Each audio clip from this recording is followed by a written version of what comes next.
अरे मोदी जी क्या कमाल है आपका। ये है भारतीय जनता पार्टी की वॉशिंग मशीन। अरे हम लोगों को धमका के क्या करोगे तुम। हमें तो कुछ खोने के लिए है ही नहीं। हर्षदेव के पास न घर है न बाहर है। मैं सिर पे कफन रख कर चलता हूं, लेकिन देशद्रोहियों को मैं जहन्नम तक पहुंचा के रहूंगा, कब्र तक पीछा करूंगा इनका, क्योंकि देश के साथ गद्दारी किसी भी कीमत पे बर्दाश्त नहीं हो सकती है। सत्य कहेंगे, सत्य लिखेंगे, सत्य चलेंगे। ये भारतीय जनता पार्टी ने अपनी वॉशिंग मशीन का एक नया मॉडिफाइड वर्जन निकाला हुआ है। पहले ये होता था कि जो भ्रष्टाचारी लोग हैं, जो चोर हैं, डकैत हैं, अपराधी हैं, वो जब भारतीय जनता पार्टी में जाते थे तो बिल्कुल उनकी क्लींजिंग हो जाती थी। और बहुत सारे ऐसे लोग हैं जिनके ऊपर बड़े बड़े भ्रष्टाचार के इल्जामात लगे, और नरेंद्र मोदी जी ने खुद कहा था जैसे पवार जैसे लोगों को 70,000 करोड़ रुपए का स्कैम है, जल्दी जेल में जाएंगे। लेकिन 3 दिन के बाद जब वो उनके गठबंधन के साथ मिल गए तो वो भी दूध के धुले हो गए और उनको भी जो है वो क्लीन चिट मिल गई। अब अपराधी और भ्रष्टाचारियों की अनगिनत मिसालें, लेकिन अब देशद्रोही जो है वो भी भारतीय जनता पार्टी में जब शामिल होते तो उनको भी पूरी क्लींजिंग हो रही है। बड़ी हैरानगी की बात है।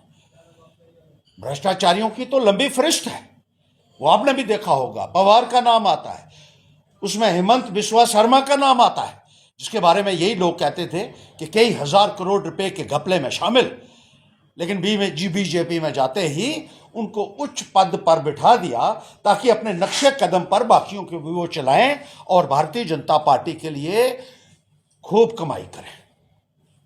किस किस का नाम लेंगे? कितने ही ऐसे भ्रष्टाचारी हैं जो भारतीय जनता पार्टी में जाकर दूध के धुले हो गए। जम्मू कश्मीर की बात ले लीजिए। हमारे एक यहां डिस्ट्रिक्ट सांबा के एमएलए रहे हैं, जब वो दूसरी पार्टी में थे तो कहते थे तेरा स्टोन क्रशर जो है वो थोड़ा सा इधर है, ये जमीन इधर है, बुलडोजर भेजा जाता था। उन्होंने जब बीजेपी ज्वाइन कर ली ताकि अपना वो होटल जो है वो जहाज की तरह जो बना हुआ है उस होटल को बचा सके। और अब बेशक वो वेटलैंड में होटल बना हो, सरकारी जमीन में बना हो, काचराई में बना हो, अब कोई उसकी तरफ आंख उठा के भी नहीं देख सकता है। ये है भारतीय जनता पार्टी की वॉशिंग मशीन। इसी तरह एक और एमएलए थे, वो पहले कहते थे कि फारूक अब्दुल्ला उनका बाप है, नेशनल कॉन्फ्रेंस में थे, बैंक में कई 100 करोड़ रुपए का घपला किया। जब बीजेपी ने थोड़ा सा कहा कि भाई आप क्या करना है, उसने कहा जनाब आपके साथ, छलांग लगाई और सीधा बीजेपी में शामिल हो गए। अब वो कई 100 करोड़ रुपया पीछे छोड़ गए हैं, जिसको अब पीछे वाले जो है वो अच्छे तरीके से उसको इस्तेमाल कर रहे हैं अपना 2 नंबर के धंधे के लिए। अब बहुत सारे ऐसे और भी केस हैं, लेकिन किस किस का नाम गिनेंगे?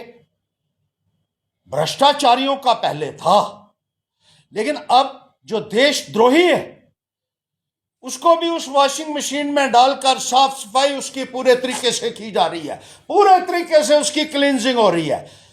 हमने पहले भी बताया था कि एक एमएलए है जो हवाला कांड में शामिल है और एक कंपनी के साथ मिलकर हवाला की ट्रांसैक्शंस करते रहे, करोड़ों रुपए अरबों रुपए का हेरा फेरी की है, मुल्क की जड़ों को जो है कमजोर किया इन लोगों ने, मुल्क की फाइनेंशियल सिचुएशन को पूरी तरीके से बर्बाद करने के लिए, अर्थव्यवस्था को बर्बाद करने के लिए विदेशों से फंडिंग हो रही है इनको, और ये हवाला ये यहां हिंदुस्तान में चलाकर हिंदुस्तान की पूरी बर्बादी करने के ऊपर तुले हुए हैं।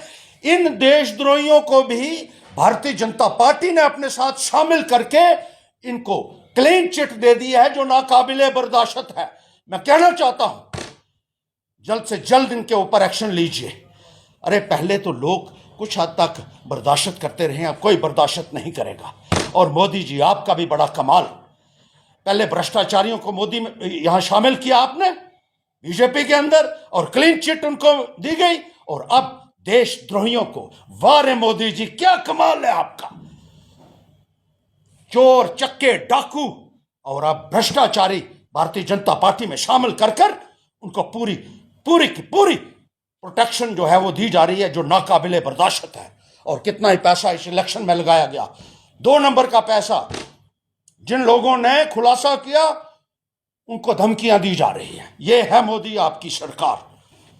जो लोग भ्रष्टाचार का खुलासा करते हैं, यहां जो लोग देशद्रोही गतिविधियों का खुलासा करते हैं, उनके ऊपर आप धमकाते हैं और पुलिस भेजते हैं उनके ऊपर।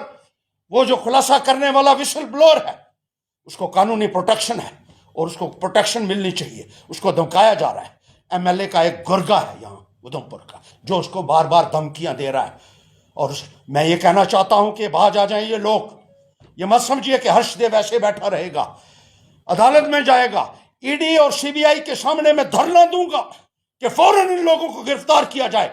भारतीय जनता पार्टी ने जो यहां गंद फैला के रखा हुआ है उसकी पूरी सफाई हम करेंगे। अब अपनी वॉशिंग मशीन से इन गंदों को जो है इनका एक टेस्ट हम भी लेंगे आप, और कोर्ट के माध्यम से लेंगे, अदालत में भी जाएंगे, सीबीआई के बाहर भी धरना करेंगे, ईडी के बाहर भी धरना करेंगे कि इन देशद्रोहियों को इसलिए बख्शा जा रहा है क्योंकि वो भारतीय जनता पार्टी में है और वो एमएलए कहता है मैं बीजेपी में हूं, मुझे तो कोई पूछ ही नहीं सकता है।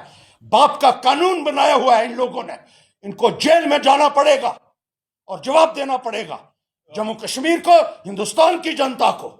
और मैं कहना चाहूंगा तमाम मीडिया से कि ऐसे लोगों को बेनकाब कीजिए और ऐसे लोगों की जगह जेल की सलाखों के पीछे। हर्षी, क्या नाम है उस जो है उसने बताया है, उसने खुलासा जो किया है, उसने कहा है एक विधायक है, एक कंपनी है और एक J&K बैंक भी उसमें मिला हुआ है, जो इतने बड़े घपले को अंजाम दे रहे हैं। J&K बैंक का तो जो फ्रॉड किए हैं जम्मू कश्मीर बैंक ने, मैं कहता हूं कि एक इतिहास बनाया है उन्हें आज़ादी के बाद 70 वर्षों में कि किसी इंस्टीट्यूशन ने इतने बड़े पैमाने के ऊपर भ्रष्टाचार किया हो। और अब ऐसी गतिविधियों को आप समर्थन देके अगर हिंदुस्तान के खिलाफ आप इसको कमजोर करने की कोशिश करेंगे, ऐसे देशद्रोहियों को हम बख्शेंगे नहीं। धरने शुरू होंगे और उसके बाद एक मुहिम शुरू होगी, एक एजिटेशन शुरू होगी इनके खिलाफ कि इनको जेल की सलाखों के अंदर डाला जाए। हर्षी, जिस विसल ब्लोअर का आप नाम ले रहे हैं, ये कहा जा रहा है कि बिलावर में कई मामले जो हैं 420 के उस विसल ब्लोअर पर दर्ज हैं, कई घपले उसी कंपनी के अंदर उसने किए। पूछिए उसको, अगर वो कंपनी में तो खुद कहता है कि मैं पैसे लेकर जाता था, और ये भी कहता है कि गांधीनगर में एक गेस्ट हाउस है और उस गेस्ट हाउस में रात को 12 और 12:30 बजे कंपनी का मुलाजिम था, वो उसी कंपनी में काम करता था। उसको टैचियां भर भर के दी जाती थी, कहा जाता था कि ये तू उस एमएलए को दे आ। और वहां से किस किस के पास वो टैचियां गई हैं, वो पैसा किस किस के पास गया है, ये ईडी खुलासा करे। 420 का जुल्म बड़ा है। अगर मान लिया जाए कि वो 420 के केस है, उसके ऊपर जो लगाया जा रहा है इल्ज़ाम, तो आप क्यों नहीं उसके 420 का उसकी इंक्वायरी करते। लेकिन 420 बड़ा इल्ज़ाम है या देशद्रोह बड़ा इल्ज़ाम है। देशद्रोहियों को खुली छूट दे दी और उसके ऊपर 420 का टैग अब लगाया जब उसने ये खुलासा किया कि कई 100 करोड़ रुपए का गबन हो रहा है यहां, और कंपनी वाले और दूसरे लोग जो हैं और उसके एमएलए के गुर्गे उसको धमका रहे हैं। बाप का कानून है क्या तुम्हारे? कानून सबके लिए बराबर है। और भारतीय जनता पार्टी को जिस तरह से शह दी जा रही है, इनके जो नेता बने हुए हैं, ये कभी बर्दाश्त नहीं किया जाएगा। मोदी जी, आपको हिंदुस्तान की आवाम को जवाब देना होगा। देशद्रोहियों को शेल्टर देने के ऊपर कोई आदमी बर्दाश्त नहीं करेगा कि जो देशद्रोह कर रहे हैं, those people who are involved in seditious activities, including this MLA who has a major role in this scam. This is what is being said, and that man has deposed before the media and he has given a statement that this man is a fraud, he has committed a huge scam and he is a fraudster and he needs to be booked. Dubai से धंधा चलता रहा है। वो कहता है Dubai में headquarter बनाया हुआ है जहां ये विधायक बार बार जाता रहा और वहां से ही सारा ये जो है हवाला का सिलसिला शुरू हुआ है, और जो किसी भी कीमत पे बर्दाश्त नहीं किया जा सकता। मैं ये कहना चाहता हूं, अरे हम लोगों को धमका के क्या करोगे तुम? हमें तो कुछ खोने के लिए है ही नहीं। हर्षदेव के पास न घर है न बाहर है। मैं सिर पे कफन रख कर चलता हूं, लेकिन देशद्रोहियों को मैं जहन्नम तक पहुंचा के रहूंगा, कब्र तक पीछा करूंगा इनका, क्योंकि देश के साथ गद्दारी किसी भी कीमत पे बर्दाश्त नहीं हो सकती है। मेरे बुजुर्गों को रामनगर के किले में जिंदा चुना गया है, मैं उस खानदान से हूं, मेरा लहू गर्म है और ईमानदारी दयानतदारी मेरी रगों में बह रही है, जो मेरी बुजुर्गों की देन है। इन चोरों को, बेईमानों को, इन फ्रॉडस्टर्स को, इन देश विरोधियों को हर्षदेव बख्शेगा नहीं, ये याद रखिएगा।